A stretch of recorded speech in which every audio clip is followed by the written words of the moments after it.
If you listen closely, you can hear the sound of the motion module on the slider in action. The sound is there, but it's lower than I feared. The slower the slide goes, the less sound it makes, and of course the other way around, the faster the slide goes, the more sound it makes, but all in all it's pretty good. So yeah, that was one of my main concerns before getting it. Does it make a lot of noise? And the answer is no. So with that said, let's just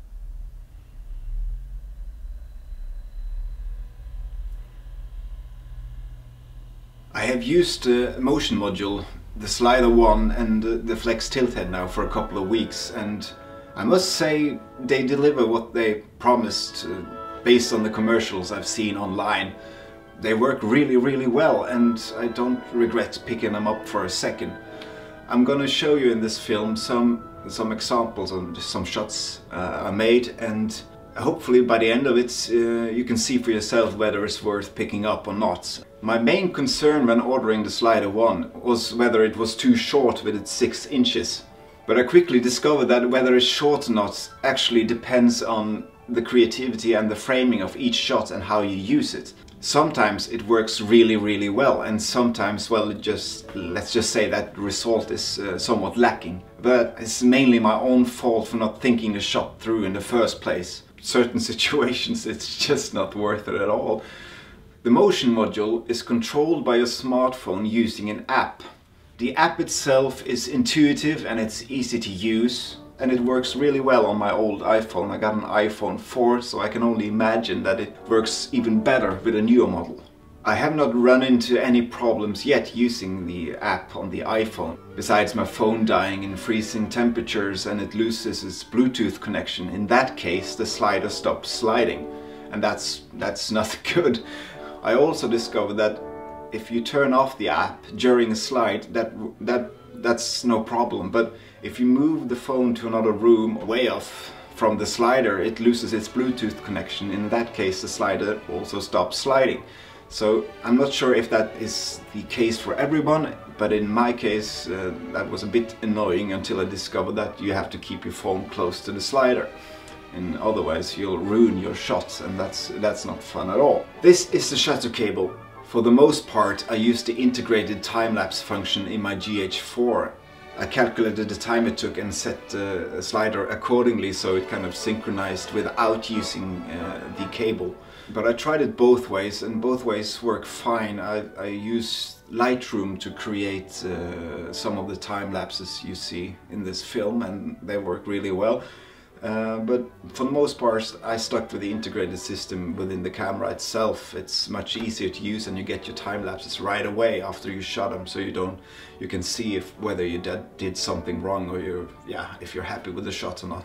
But I recommend, if you're gonna do a long time lapse, in example for a full day or a couple of hours, then it's better to use the shutter cable, because when you sync it manually, it may not always take the same amount of time, but for 10, 15, 20 minutes time lapses, using it without the shutter cable works fine. The motion module uses a Canon LPE6 battery, and in my case it doesn't use a whole lot of battery. In fact, I haven't charged it once. To make things even better, I used it in pretty low degrees since I got it, and I used it now for nearly 3 weeks. Edelkrone on their website says that it got a month of standby time, and from my calculations they might not be that far off, to be honest. Just charge it now and then and you're good to go. The FlextiltHead 2 is quite simply fantastic. After I put it on my tripod, this is the first time I actually took it off just to show you. It's the amount of creativity you can kind of do with it. It's marvelous. There's nothing much really to say about it, actually. It's once it's on your tripod, you don't take it off. Basically, it just gives you an extra boost in tight corners, and it's quite simply a fantastic tool to have in your bag at all times.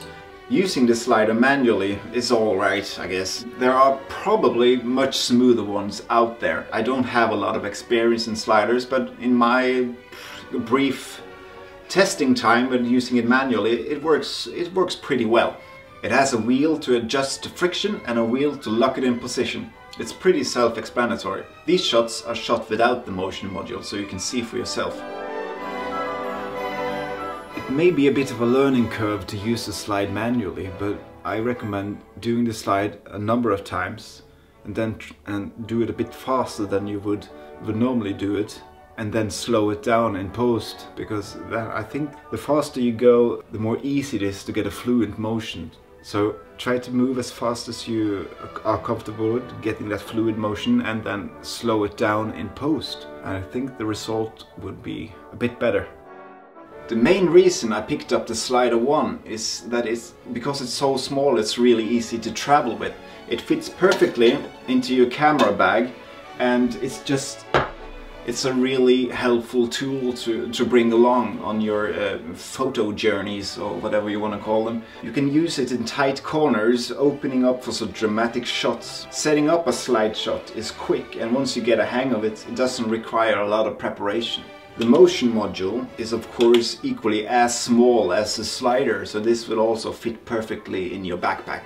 Myself, I mainly focus on landscape and nature shots, so to have a slider and a motion module that are really easy to travel with was my #1 priority. The three things that I bought, the slider, the motion thingy, and the FlextiltHead, has opened up some previously locked doors in terms of getting a more creative or interesting framing of a shot, so I don't regret picking them up.